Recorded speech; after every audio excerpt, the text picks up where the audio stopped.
No one noticed the quiet cowboy at first. He stood near the edge of the dusty town square, leaning against the wooden post of the old feed store, hat pulled low, eyes calm but sharp. Folks knew him only as Ethan Cole, a man of few words, broad shoulders, and a past nobody dared ask about. He came into town once a week, bought what he needed, nodded politely, and left before sunset. That afternoon the wind carried more than dust. It carried pain. Across the square, Clara Whitmore stood trembling beside a broken wagon wheel. She was a widow, everyone knew that.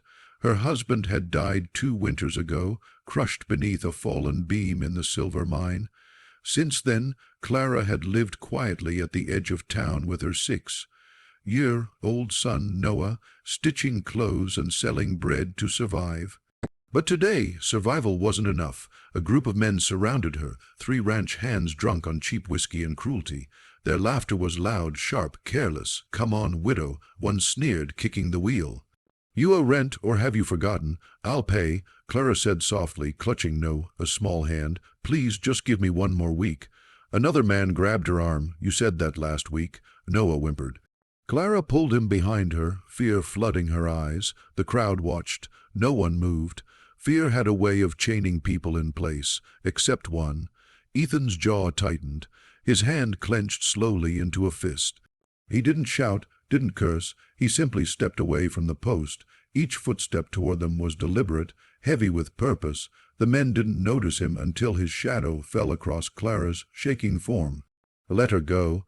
The words were low, calm, dangerous. The men turned. One laughed. "And who are you supposed to be?" Ethan didn't answer. He gently reached out and placed himself between Clara and the men, his back to her, broad and unyielding. "She owes," one said. Ethan removed his hat, revealing eyes hardened by years of loss and survival. "Then take it from me," Clara gasped. "No, please." But Ethan was already loosening his coat, pulling it off, exposing his scarred arms. "I'll take her place." The laughter died. The first punch came fast. Ethan didn't dodge. He absorbed it, then another and another. The crowd froze as the quiet cowboy took blow after blow without striking back, his body swaying but never falling. Blood trickled from his lip. Dust clung to his knees as he finally dropped to one knee. "Enough," Clara screamed. Ethan raised one hand, steadying, reassuring. The men hesitated.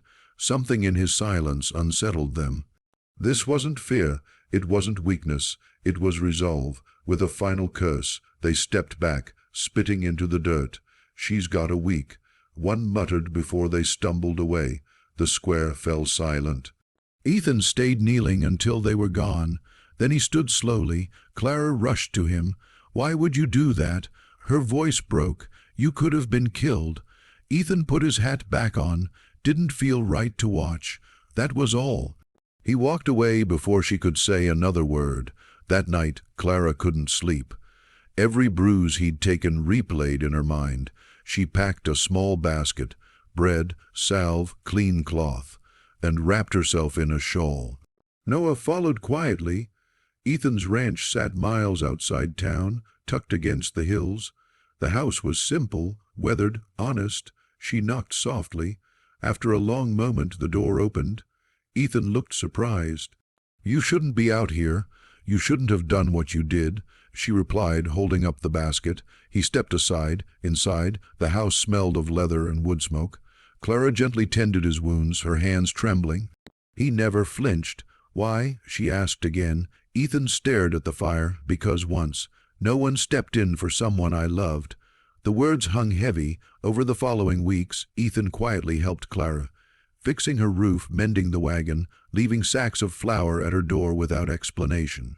He never stayed long, never asked for thanks, but Noah noticed. Why doesn't he smile? Noah asked one day. Clara smiled softly. Maybe he forgot how. Winter came early that year. A storm unlike any other buried the valley in white.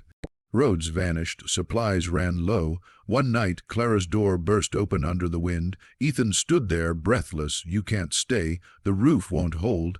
He carried Noah without a word, Clara following, snow biting their faces. At his ranch, they waited out the storm together. By firelight, stories surfaced.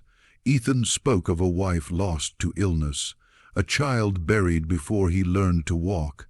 Silence had become his shield. Clara listened. She didn't try to fix him.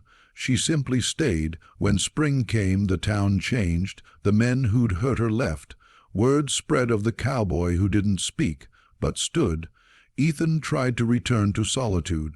But one evening, Clara stood at his gate. "We don't have to be alone anymore," she said. Ethan looked at Noah, then at Clara. For the first time he smiled, not big, not loud, but real.